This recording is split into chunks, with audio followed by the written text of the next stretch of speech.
Hello, everybody. Welcome to This Week in Innovation. Today's guest is Scott Phillips, who is founder and president of Scott Phillips and Associates. I've known Scott going on probably 15 years, and he's represented international companies right down to startups. And I think this conversation, he really gives a very, very deep and insightful view of how to work with the press, how to work with analysts, and how to effectively use public relations. Well worth a listen. Let us know what you think. Welcome to Ask an Analyst. Today's show is Get Visible. Public Relations helps startups drive growth. And I'm with my old friend and nemesis, Scott Phillips, who I've got, Scott, how many years have we kind of done this thing? At least 15, I think. I was just thinking about that. I know you and I met in Germany, Paderborn, Germany. Oh, that's right. Remember? Yeah. Wincore Nixdorf was a client I had over there at the time. And I think it was 2008, if I remember. That was a great trip. If not before that. That was a great trip. Wonderful. That was a fantastic trip. That's right. Yes. Scott, to get us started, why don't you just give us a quick overview of what you do, what your company is, and then maybe just satellite into a little conversation about what public relations is holistically. Sure. I've been in public relations for the better part of 40 years, 31 years with my own firm, Scott Phillips and Associates. We are a boutique-sized firm based in Chicago, about half a dozen people. Very diverse client list. While we've done an awful lot of B2C companies like, name one, Kraft, Coors, Budweiser, all kinds of things like that. For the last 20 years, we've been largely business to business. In fact, I'd say 95% B2B, aside from some pro bono work we do for some charitable organizations. So oddly enough, and we have an extensive amount of experience in B2B technology and services for the retail industry, which is where you and I met. I think we've had a good 20 years experience in that particular niche, as well as a lot of other areas as well. Our clients tend to range from well-funded and well-managed startups to pieces of large multinational corporations. And by a piece, it could be geographic, like when you and I were both involved with Wincore Nixdorf, we represented their U.S. efforts, although they were quite an international company at about, a little over $2 billion at the time. So we had a piece to them, or we might have a product or a division of another company. Say we've done multiple divisions for Motorola. That's pretty much us in a nutshell. We provide a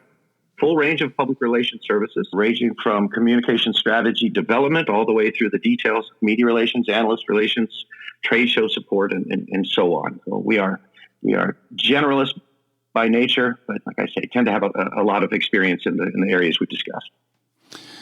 So help me understand the difference between analyst relations and public relations, because as an analyst, I've dealt with both, and I get it, but I'm just curious what the official difference is. I would personally say that certainly in my world, analyst relations is part of public relations. Let's talk about the Public Relations Society of America will say that PR is about influencing, engaging, so if I can remember this correctly, building a relationship with stakeholders across platforms to shape and frame the public's perception of an organization. And analysts and media and all those folks are included in that public. I tend to simplify it and say, we tell your story and increase your visibility in ways that drive growth. So we do an awful lot of things within that, including analyst relations. Now, there's a certain level where people don't come to us for analyst relations. Once you are a large multinational, publicly traded company, or if you're just incredibly enormous, you're probably going to have either a dedicated analyst relations firm, or you're going to have a dedicated analyst relations internal team. So in my world, analyst relations is part of what we do, but I wouldn't say there's a level at which we're probably outgunned, if that makes sense.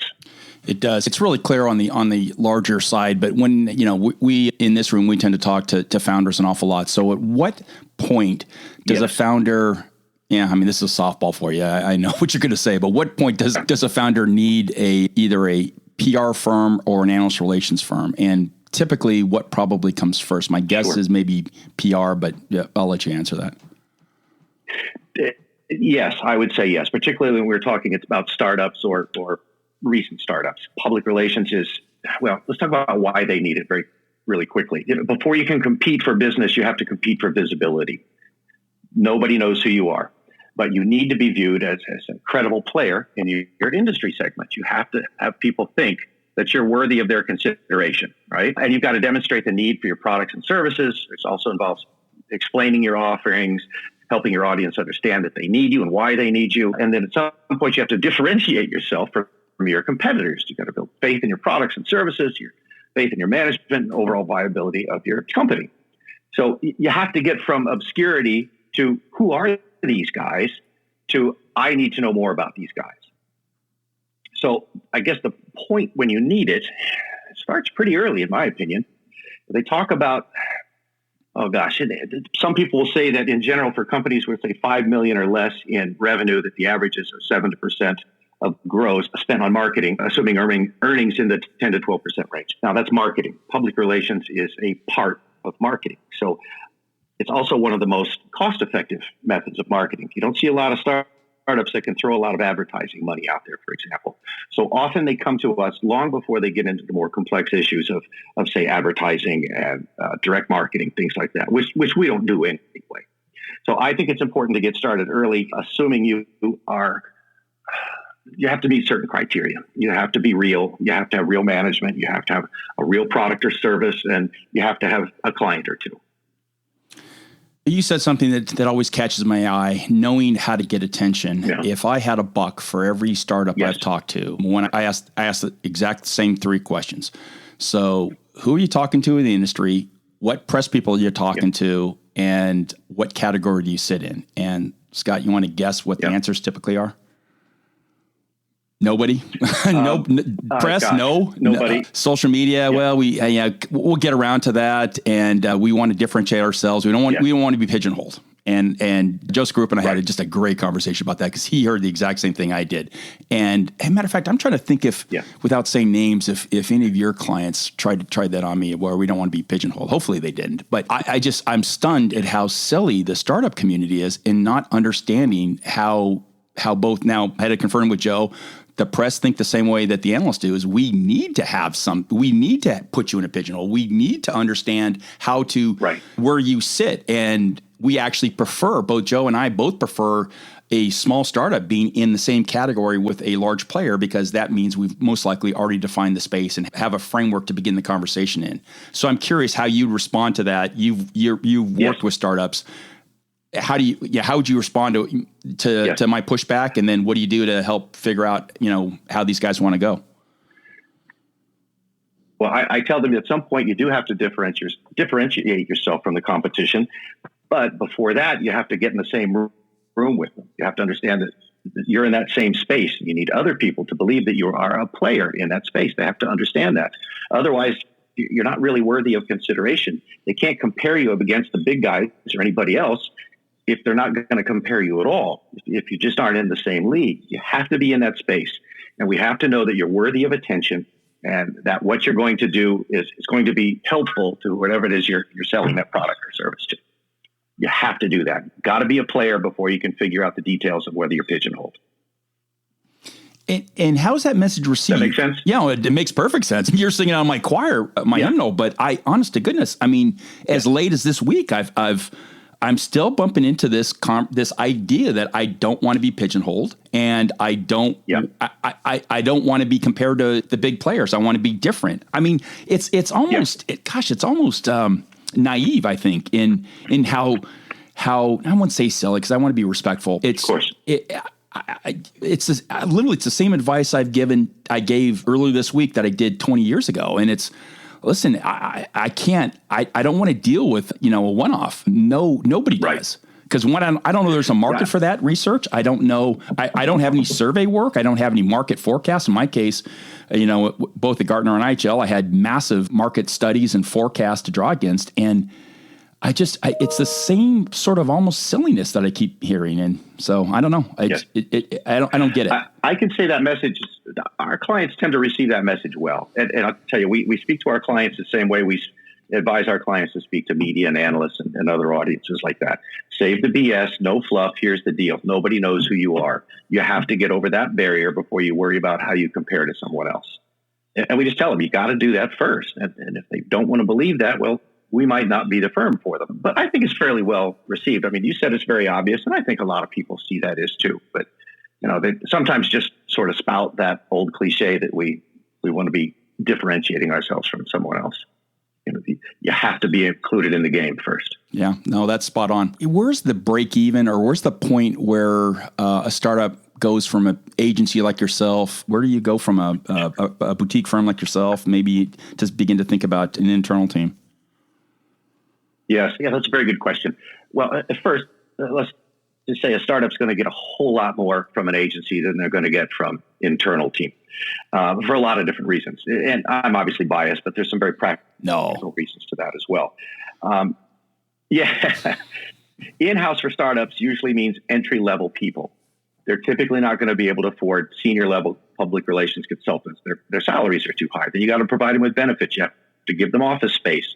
You have to make sure that they're working with everybody else. With an agency, you get access to both senior practitioners and an entire team of professionals who hopefully know your industry, know your business, know your competitors, and know how to do a good job for what you do. A lot of these smaller firms will also give you access to an international network, no additional cost. Like our firm is a founding member of PR Boutiques International. I think we're up to 40 members now in some 30 countries.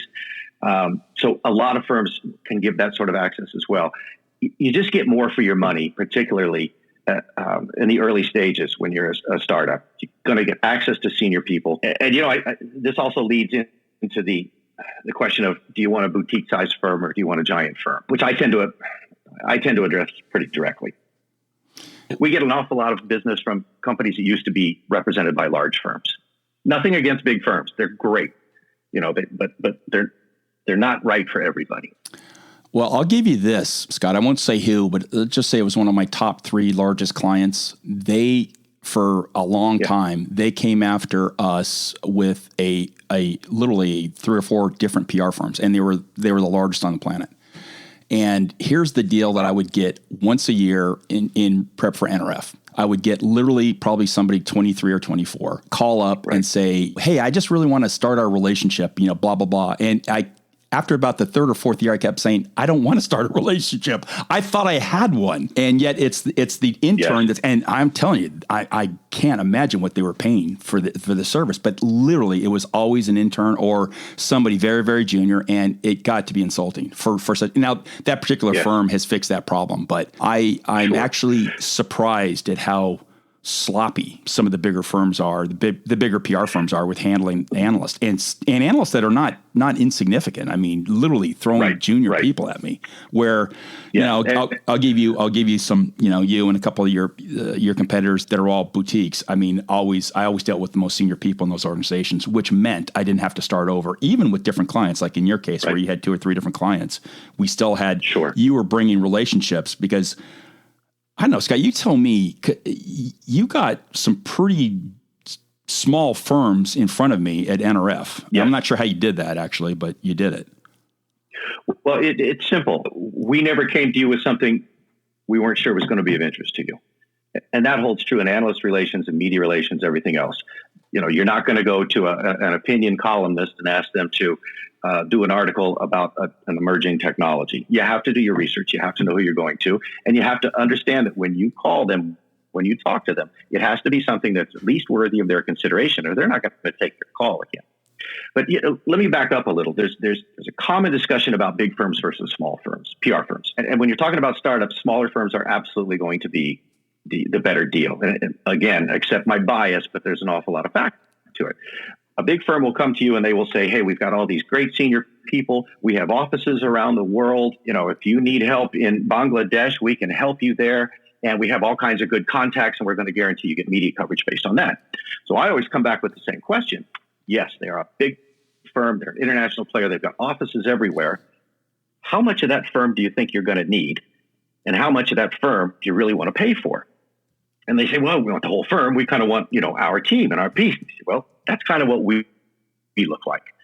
And, they may also come in and say, we have a fee minimum of, say, $10,000 to $15,000 a month. And they've got a big nut to feed.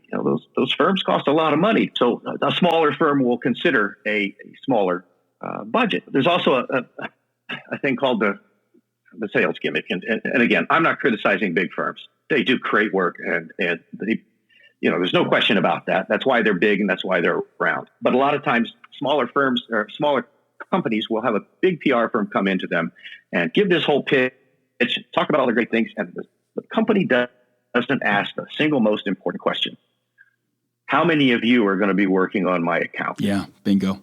And it's usually none. None. And I always say the same thing. If you don't like me, don't hire us. You have to know these things. And that's just the difference between the big firms and little firms. Often you'll get all these senior people come in, they pitch you, and then you'll never see them again. And I'm stereotyping, generalizing, of course, but a lot of those firms will get your business, relegate you to a team full of 20-somethings whose only mandate is bill, bill, bill. It can't be the case in our business, or in my business. Just we wouldn't be around otherwise. That's why we've been in business for 30-some years. We take good care of our clients. They always have access to us. And again, I tell them, if you don't like me, don't hire us. It doesn't mean I'm going to do everything, because firms hire or bill at an hourly rate. And if we need a news release written, I've got somebody who's really good at that, who can do it at a lower rate than our most senior people.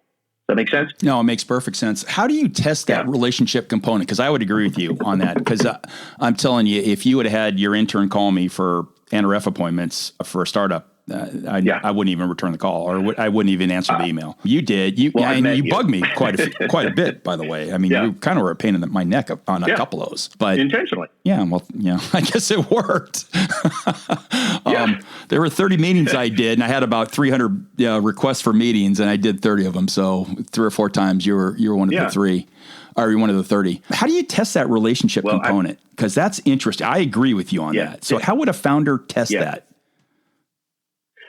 Yeah, good point. It has to start and it has to build gradually. It's not going to happen overnight. Sometimes it might. If we come up with something that's just gangbusters and the whole world needs to pay attention to it, well, our relationship is going to start a little faster than it might under other circumstances. But again, you have to do your research. You have to know what you cover, how often you cover it, how prolific you are, what the rest of the world thinks about you and your opinions. And then for me to throw an intern at you would be insane. That person cannot represent the company as well. I know personally that you don't really suffer any BS. You won't take any fluff. You want things to be fast, data-driven, and factual. It has to be done, in a certain order with you. And I think that holds true for any analyst or reporter or editor that's good. You can't do fluff. You just got to get to it. So a company needs to rely on their public relations firm to advise them on that. Like if I'm going to set a client up to speak with you, or if I was going to set somebody to speak up with, say, Greg Busick at IHL, I'm coaching that client well in advance. They're going to know what to expect. They're going to know what your personality is like. They're going to know how you like to be presented to. And they just need to listen to that. And they need to adjust. If they can't, again, we might not be the firm for them. Or it's certainly not going to be as successful for them. So that's a fascinating question. So do you have a book? Did you have a book on all the various analysts in the retail industry? I mean, because Greg, you're definitely presenting more data, at least. And when I was in my at IHL, I absolutely would agree with that. With me, it was always more wins and things along those lines. So I'm curious, did you have, the book on each one of us? Yes, absolutely. It might have been formal, it might have been informal, but the deal is we know how you like to work. And that's why you took our calls, and that's why you met with our clients. So yes, we know these folks. Who wants to cover each individual, portion of an industry segment? Somebody might want data, somebody may want, all kinds of different things. And, you may have 5 people covering the same industry segment from completely different directions. And you have to know that so that you can bring the right thing to them and represent your client properly and have your client represent their company properly. So it has to be flexible. It has to be deep on research, and it's up to us and up to our client to get that right. You have no shortage of companies to talk to. An editor of a trade publication has no shortage of things to write about. Same thing at the Wall Street Journal. If I'm calling somebody at the Wall Street Journal, they don't need me as much as I need them, because they're overworked and they have too many things to write about. So I have to stand out and I have to present it in a certain way that I know is going to be worthy of their consideration. I'm never going to say they're going to write about us just because we've presented it right, but they're going to consider it. And that's all we can do. Really curious about that's where flexibility comes in as well. Yeah. I'm sorry, go ahead. Yeah, I'm curious. So when I'm talking to startups, and if they're focused on, obviously they have to be focused on retail, but if I'm talking to a startup on retail, they all seem to want to get to the Wall Street Journal or one of the national pubs. And I've always advised not so against that, but focus on the industry, because I think, I think the RAS News and now Rethink Retail and Retail Touchpoints are all, I think they're better as far as getting started in the industry. One, we all know each other and we all work together, and it's easier to drive noise. I'm just curious, as a professional, which way would you go with a startup? I tend to say that your bread and butter is going to be the trade publications, because that's who your customers are reading. That's who your prospects are reading. They know their industry, they follow their industry, and they read those publications. Now, that being said, we've gotten a lot of startups in places like the New York Times, Wall Street Journal, MSNBC, all those sorts of things. And that's kind of the big wow factor. But there are a lot of times when, because all those publications have somebody that covers different industries. There's retail writers at all those places. There are technology writers at all those places. But a lot of times what we can do is, if we've gotten good coverage from a number of trade publications, I will merchandise that to an industry writer with a major national news organization like Wall Street Journal, New York Times, or Washington Post, something like that, and say, look, here's what the industry is saying about these guys. It's not just what I'm saying about them, but here's what they're saying about them. And I'd love to get you an introduction, because I already know that this is an area that you would cover, or that you would consider covering. So I agree. Start with the trades. They're going to get it. They're going to understand. And they're going to be more prolific. You probably have more opportunities there to get coverage than you do at those big national news organizations when your company's at that level. But you want to progress. You want to do a little bit of everything. I want the trades to cover my client. I want the business publications to cover my clients. We're B2B, so I want everybody to think about them. But only if we can present it in a way that they're going to say yes. We're more willing to say yes. One of the things I've joked about doing, and Joe and I came at this almost at the same time, is I want to do a video of me receiving a press release and then just deleting all the words I don't care about.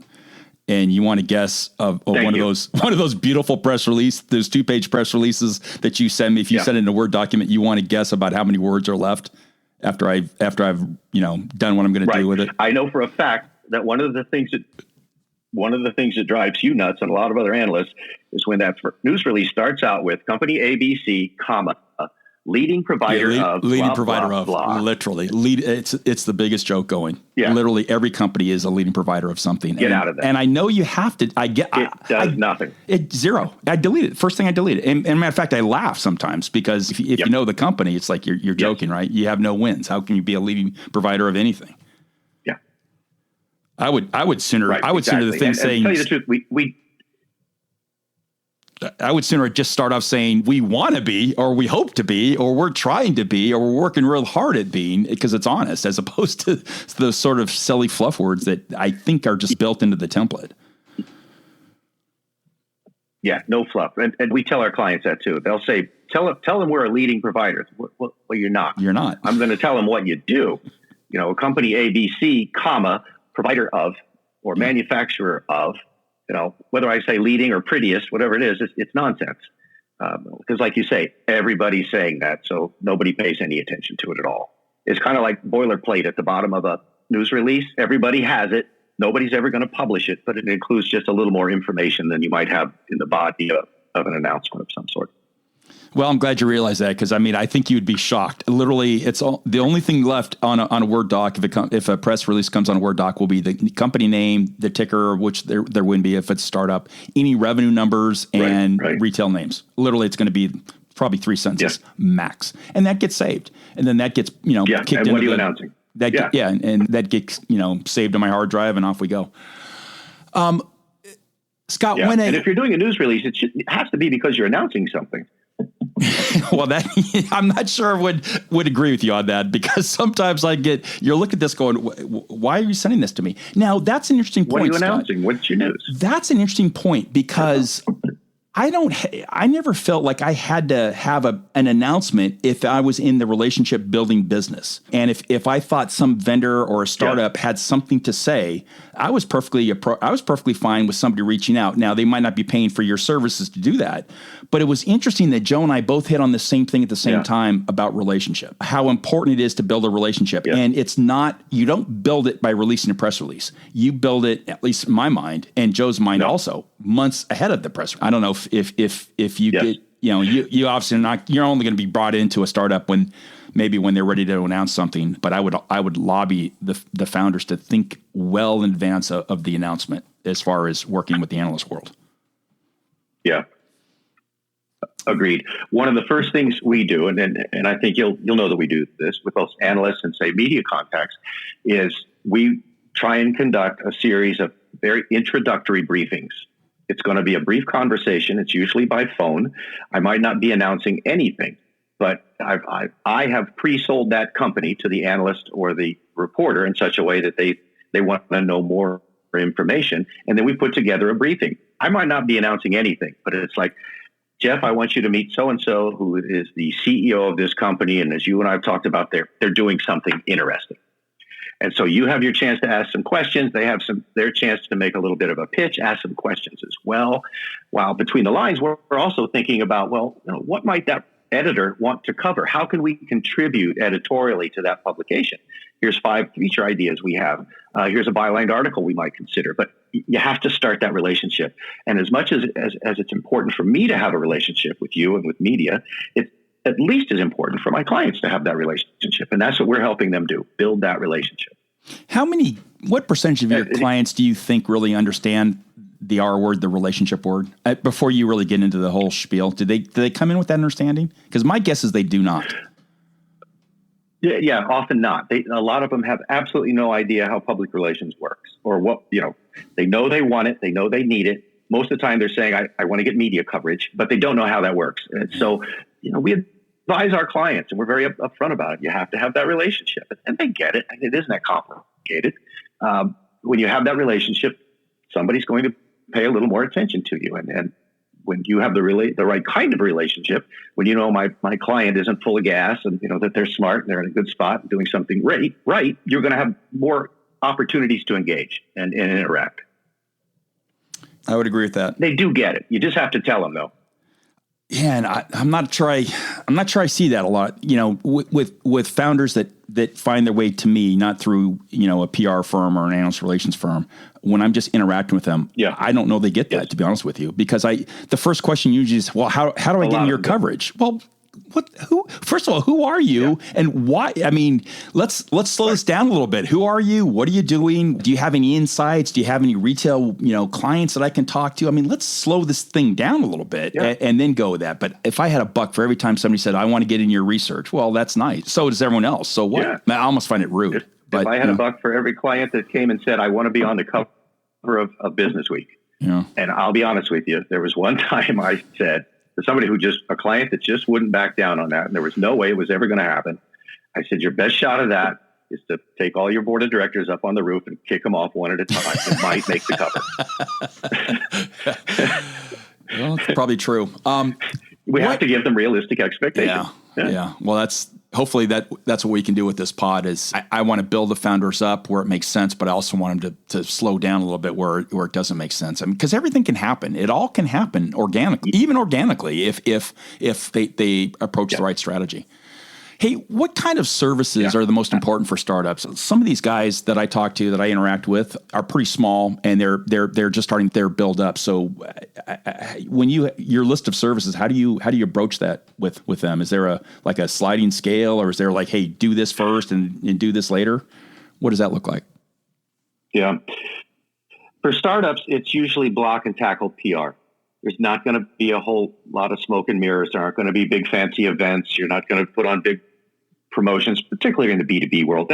That's probably different in the B2C world. If you're promoting a kid's candy, you're going to do something very differently than if you're promoting a B2B technology.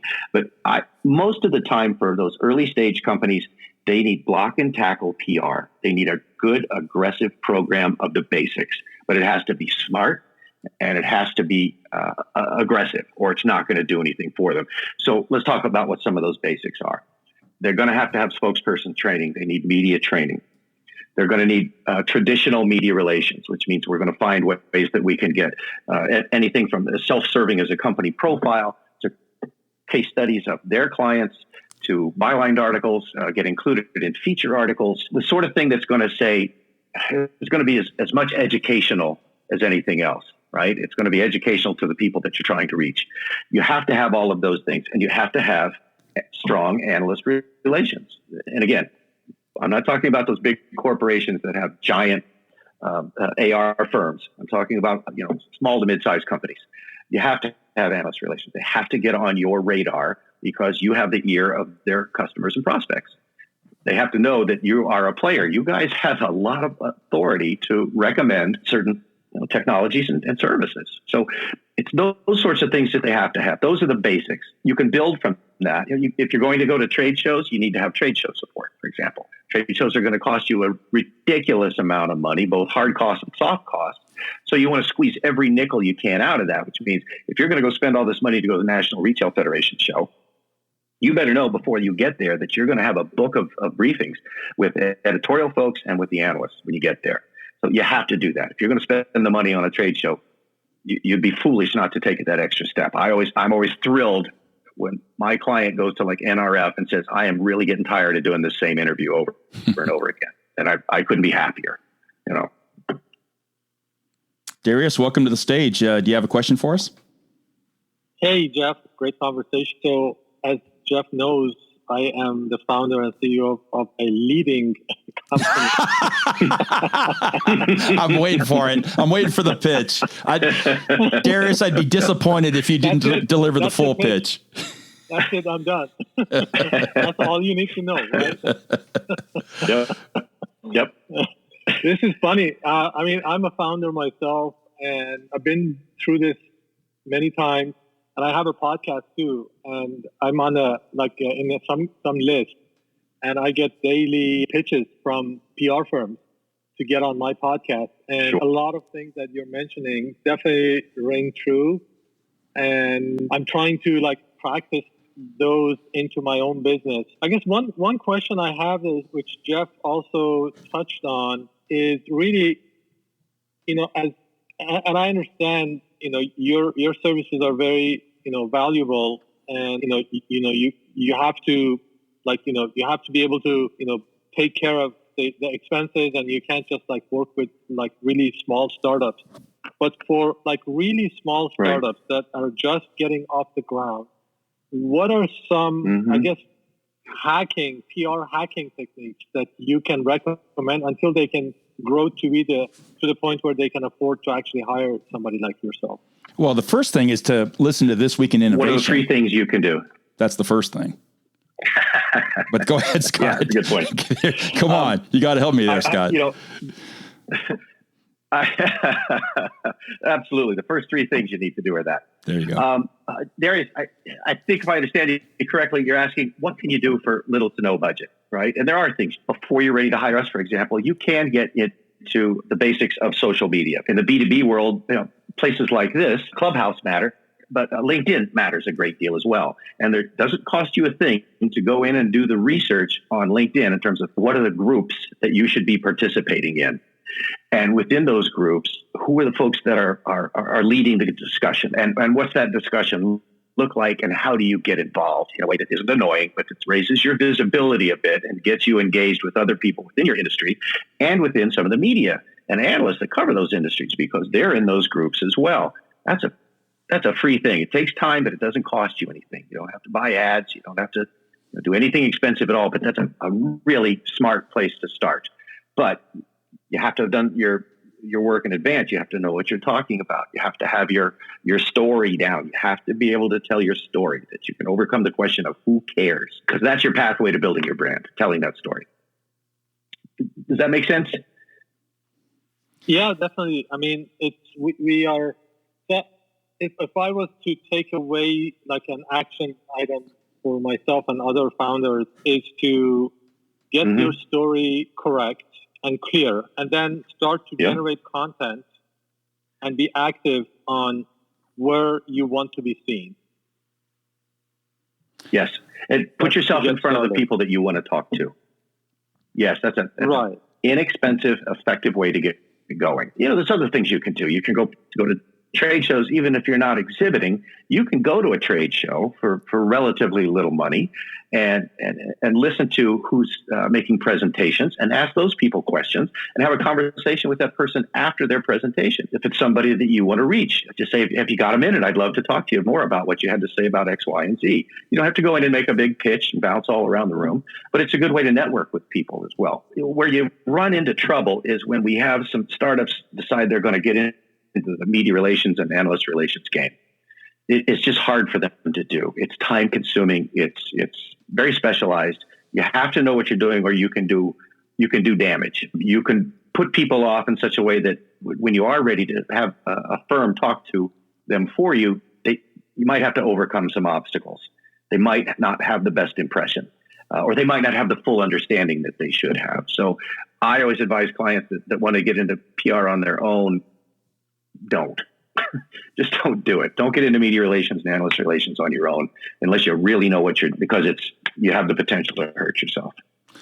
And one tip I would add on that, so I actually agree. I didn't full on LinkedIn nearly as much during my active analyst days as I am now, and I look back on that as a big mistake. I mean, it's not like I had a shortage of things to read, but the engagement I see on LinkedIn is 10, 15, 20 times more than Twitter. I have 6,222 followers on Twitter, and I have 3,000 contacts on LinkedIn, but 30,000 LinkedIn contacts are all real.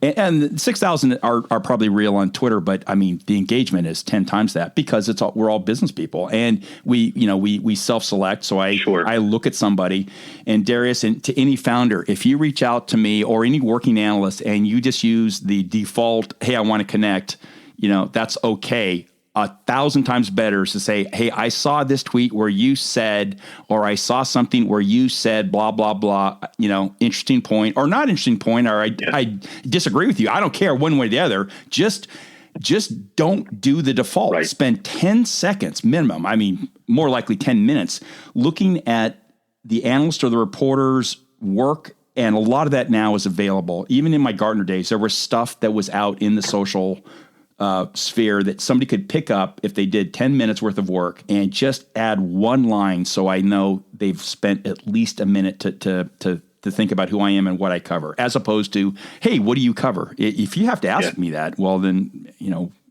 sorry, you're not, you clearly don't know what you're doing, and I'm not sure I want to engage in that.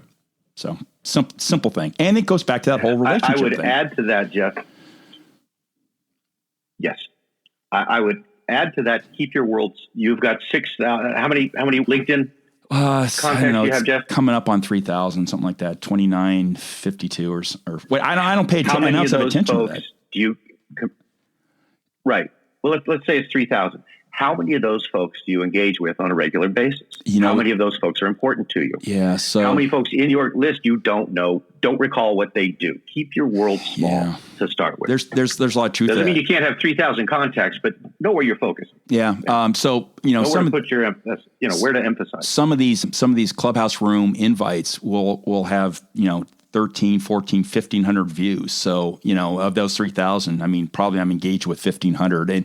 And I hear what you're saying, Scott. I mean, probably the number of direct engagements that I do probably down to 100 or so. But no, lay out a strategy of who's driving your industry, and that by the outward presence of an analyst or reporter. Interesting, my old company seems to be getting more and more internal versus external. I don't know why. That's their business, but you definitely want to be reaching out to the analysts that are driving external conversations as much as the internals. Right. Darius, and that takes research. Yeah, you have to get in there and dig around. Darius, anything else, or should I move you back? Really good point. Thank you so much. Awesome. I'll ask one more if you can answer it now or later. Is it a positive if the founder of a startup directly contacts like an analyst or a publication, or does it make him look too small and insignificant? Oh, wow. Okay, you go first, Scott, and I'll go second. That's a really good question.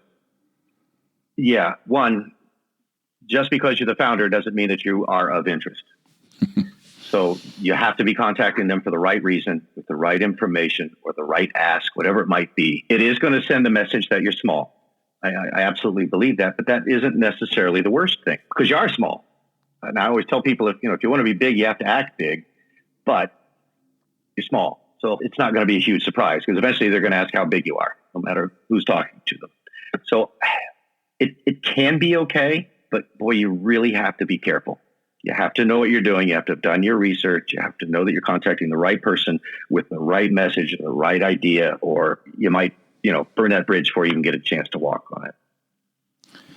So I understand that if hey, Darius, what you said about not trying to do it yourself. Darius, let me give you my answer, then you can compare and contrast. So I absolutely agree with what Scott just said. What I would also say though is, first of all, let me double down on if you're the founder and you're not sharp and smart in the technology that you're talking about. And believe me, there are founders. I mean, they're more business people than they are experts in whatever solution. You want to think long and hard about that. And you also, if you're too close, if you're, you don't want to be, there's a real delicate balance, but you can either be too deferential to an analyst or too aggressive. And either one, I would argue, is probably not good. I mean, in the early days, it used to be, it was flat out, I'm gonna tear you a new one. And I was young and I was green and I was how do I survive in this world? And so it was, almost super confrontational sometimes. You're not going to gain a lot by doing that. Conversely, and we've had this conversation before, if I ask every question and it's like, wow, that's a great question. You know what? That's nonsense. If I ask you your name, wow, that's a great question. There's no credibility. Any good analyst likes a fight. I mean, we are built to fight. We want to engage in intellectual tussling. We want to go back and forth. At least I hope every analyst thinks that way. And so I don't mind a good pushback. Yes. The challenge, though, is if you're dealing with an analyst that's green and you push back because you're a content expert, then you're showing them up. And I don't know. You kind of have to look at the analysts and the reporters, see what kind of background do they have. Have they been in the space for 10 minutes or have they been in the space for 10 years? And this is where I think where Scott was talking about, knowing the analyst. You don't know Gartner. You got to know the individual analyst of Gartner because it's all over the map. And if somebody's been in the analyst game for 10 minutes, I'd be pretty careful on the pushback. If somebody's been there 10 years, then my guess is they sort of want to go back and forth and, keep it fair, keep it clean. But boy, the best conversations I've had in 20 years have always been the back and the forth. I mean, it's like it's like a good tennis match, the volley, counter, back and forth, but you got to know the audience. So that's how I'll bet a nickel, Jeff, if I can add to that. Jeff, if I can add a nickel to that, or I bet a nickel that when you have that back and forth, somebody has advised that founder or that company representative of how you work. I often will tell them, we're going to meet with analyst so-and-so, and he or she is going to question the validity of your business model and might even come say, what you would do, you'd be smarter if you did this. Don't get put off by it. Some clients, they get their neck up over it a little bit. Don't tell me how to run my business. It's like, just let everybody talk, go a little back and forth, but you have to know what to expect.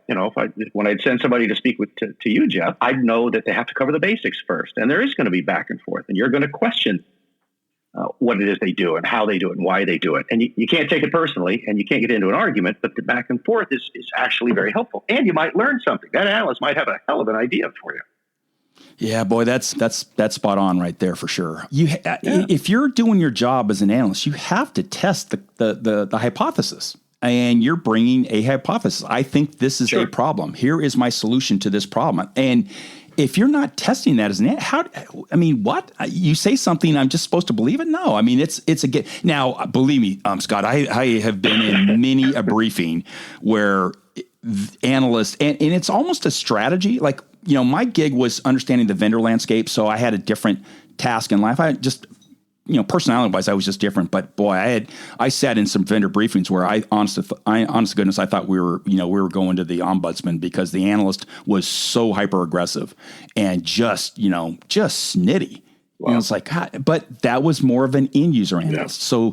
So they would take on the mantle of, I'm an end user and I'm after the vendor community. I'm going to show them that, whatever. I mean, but that's part of the shtick. That's part of knowing. And so if you took the bait, that was a problem. I never liked that because I never liked the idea of playing games, because my hypothesis, always was, and I think it is to this day, if I want to understand what's happening in industry, I'm going to talk to not one vendor, but I'm going to talk to 100 vendors, because 100 vendors are selling to 10,000 retailers, as opposed to talking to an individual retailer who has, a worldview, but it is small. And I always thought the more vendors I talked to and I could compare and contrast, the better view I had of the overall industry. And honestly, I think I had it absolutely 100% right, because the vendor had to go and try to sell something.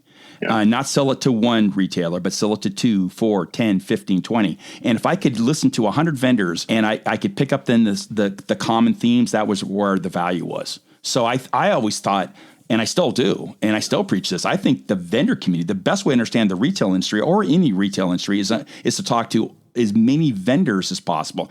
And Darius, here's the other point I would make, kind of going back to your initial question. Should the founder reach out? We're sort of building This Week in Innovation on five key drivers of innovation: AI, blockchain, data, startups. If I'm trying to understand AI, you know what? You know who I want to talk to? I want to talk to a 26-year-old kid just out of Stanford who knows AI like cold, and that could be an army of one, and that is a high value conversation for me. Or probably even more so than talking to the big firms, because I'm going to end up talking to either the marketing guy or person or whoever. So it really depends on what you're pitching and what the personality is. But I would never ever, if I'm a founder and I have unique knowledge, I would never be shy about reaching out and saying, I'm an expert in this space, or I'm working in this space. I've talked to 10 retailers and I've got some unique insight. If you offer it up, just better be ready to deliver. But I would not be shy. If any of these, blockchain, anything, AI, even cloud, even some of that stuff, there's unique knowledge, and the smart analyst is going to have 50, 100, 200 relationships with founders if they're smart. So you really are literally getting more cutting edge view in how this technology is evolving, even much more so than the larger firms. It might be controversial, and I'd debate it with anybody, but I think I'm literally living that out in the last couple of years. The more I spend time in the startup world, the more I realize, man, these guys are actually they're actually on the edge better, I think, than some of the larger firms. Now, the larger firms are going to come and buy them, and so that technology is going to migrate on up. But a good analyst should be cultivating. I don't want to tell the other analysts how to do this because they might steal my thunder. But the good analyst should be cultivating a lot of insight into the startup world. How do we do, Darius? What do you think? Thank you so much. Thank you so much. Awesome points and advice. Really appreciate it. I'm glad you're recording this because I need to listen to it again and take some notes. And by the way, Darius has a solid podcast. I mean, solid podcast. Well worth checking out. Scott, what are some of the tips to help startups find and hire the right agency? A lot of these people really haven't even done this before. So they're working with VCs. They have funding. Sometimes the VCs drive them. Sometimes they don't at all. But what should they be looking for in the right agency? Yeah. Good point. A lot of times the VCs will have a PR firm that they work with regularly, that they trust. I mean, we've been in that relationship before. We used to work with a firm out of the DC area, and we used to call it an annuity account. They'd take equity positions in all these different startups, and they'd throw us at all of them. We got a lot of business out of that and helped a whole lot of companies. But there are absolutely some guidelines. And again, I'm biased. Please don't do an RFP and send it to the world. These wide-reaching cattle calls, in my opinion, waste everyone's time. If a startup is out there saying they're going to talk to my firm, and they're going to talk to Edelman, and they're going to talk to the big firms and little firms and an individual, it's like you need to narrow your focus before I'm going to spend a whole lot of time on this. And I'm not going to put in $10,000 worth of time answering an RFP that's just a little off base, that isn't really going to get it done with them.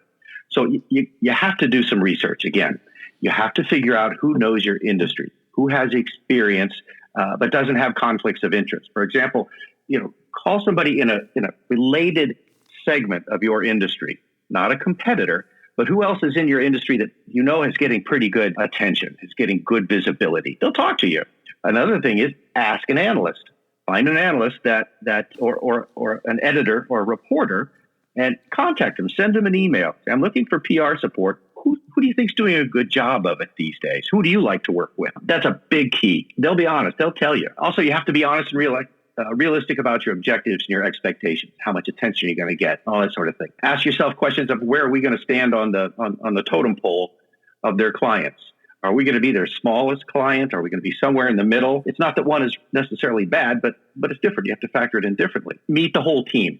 Know who you're dealing with. And again, it's the deal of, are you going to actually do the work? Are any of you in this room going to be working for us? Are we going to work with you on a daily basis? Find out how they work. What's their billing structure? What are their hourly rates? As a side note, I'd say, God, don't let anybody talk you into a retainer. That tells you two things. One, they don't really know how to run their agency, because a retainer is never a good business model. And you never know how much work you're going to get for a flat fee. But know their hourly rates and how they work. Visit their offices. If we ever all get back to our offices, ask them how they prefer to work. Tell them how you prefer to work. Ask about the reporting procedures. A big firm, for example, is going to say, well, these are our reporting procedures. A small firm like ours is going to say, what do you want those reporting procedures to look like? We don't care. We're flexible. I would be very wary of promises. Somebody who says, oh, yeah, we've got contacts at the Wall Street Journal, so we're going to get you coverage. Well, if that was the rule, then every reporter at the Wall Street Journal their work would be dictated by their family members, because, they've got better relationships with them. It doesn't work that way. So if somebody tells you those sorts of promises, I'd be a little careful about that, because you can't make those promises. Understand that you aren't going to get a detailed plan of action in a proposal. I'm going to give you an idea of the types of things we think are going to work for you. We'll put together a detailed action plan with timelines and budget flow charts once we're hired. Don't expect that up front, but you got to get a kind of feel for what we recommend and how that fits with what you think is going to be best for you. Ask them I love this. Ask how long it's going to take them to see results. When should we expect to see results from you? I tend to think if you're not seeing something within 30 days, you might have a challenge. And then do things like agree to the budget, an estimated budget calendar up front. Don't close yourself off to opportunities that might exceed your budget, because it just might be worth it. If you can, make an investment in each other. As you get a little bigger, your budget gets a little bigger, because there's more they can do for you. There's more opportunities for you. I think those are kind of the basics, if that's helpful. That's fantastic. And, interesting you said ask an analyst. I tell you, Scott, I can probably think of 100 emails over my career where people have just reached out cold and said, hey, I'm thinking of doing something in PR, in retail, and who do I work with? And it's you, and there's like a couple other names. They're all, you guys are all good, and you're all end up in the same thing.